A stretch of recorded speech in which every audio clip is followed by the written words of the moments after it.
Sure, I think we're reality-producing machines. I mean, there's no single individual on this planet who doesn't create reality unless they have a brain injury or something. But for the most part, most of us are engaged in reality, and we do cause effects.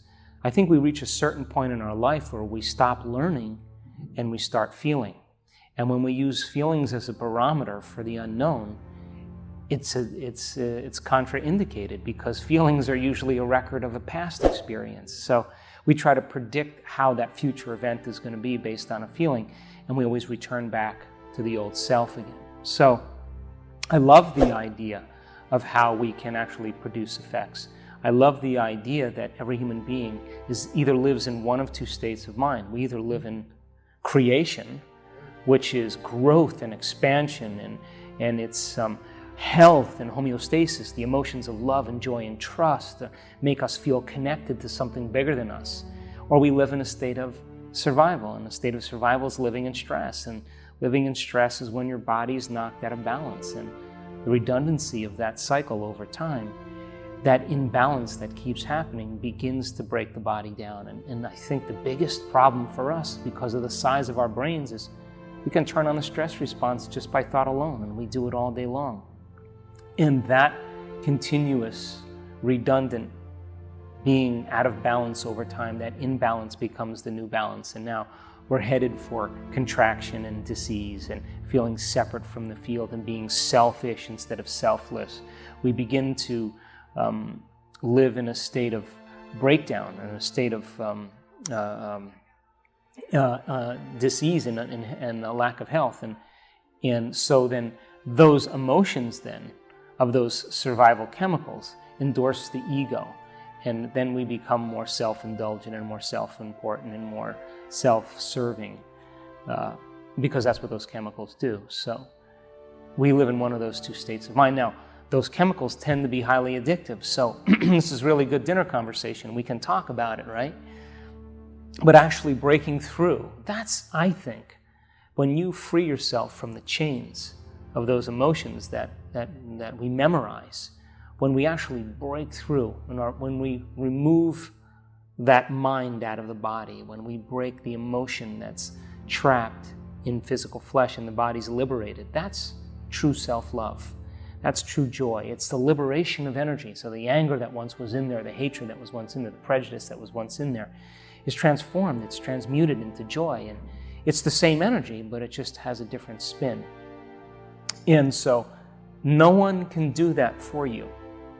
That isn't something where someone, waves a wand and then it happens. You have to actually be willing to be uncomfortable as you break that addiction and be okay with it. And then the moment the body's liberated and you feel that expansion, that's the natural state of being. Now you say, I love myself so much because I went further than I thought I could go. I transcended some limitation about myself in the way I think, in the way I act, in the way I feel. That's the personality, that's the identity. Changing one of those things, really changing it, not just like changing your mind like I want vanilla ice cream instead of chocolate ice cream, but truly changing something that changes your neurology, your neurocircuitry, changes the chemistry, which is your emotions that signal the gene that begins to change your very expression of health and the very expression of life. I'm talking about when you make that emphatic, declaration where you make that change and it's undeniable.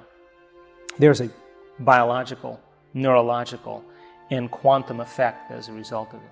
Well, I think I flirt primarily with the idea of how subjective mind has an effect on the objective world.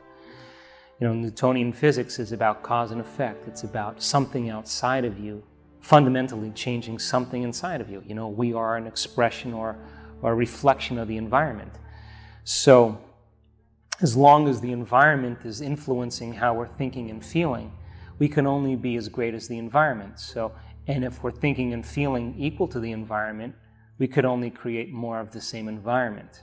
The idea that we can change something inside of us, in our consciousness, in our thoughts, and in our feelings, and be able to memorize both neurologically in our brain and hardwire that information, install hardware, and condition the body emotionally to be a mind, so mind and body are working together, if we're able to maintain that modified state of being, then there should be some evidence outside of us. So instead of cause and effect, I always love the idea of causing effects, and to cause an effect. So the quantum model says you can cause an effect. And so I think where we get stuck with that is the idea that, that it has to be predictable, that we should be able to know how it's going to happen.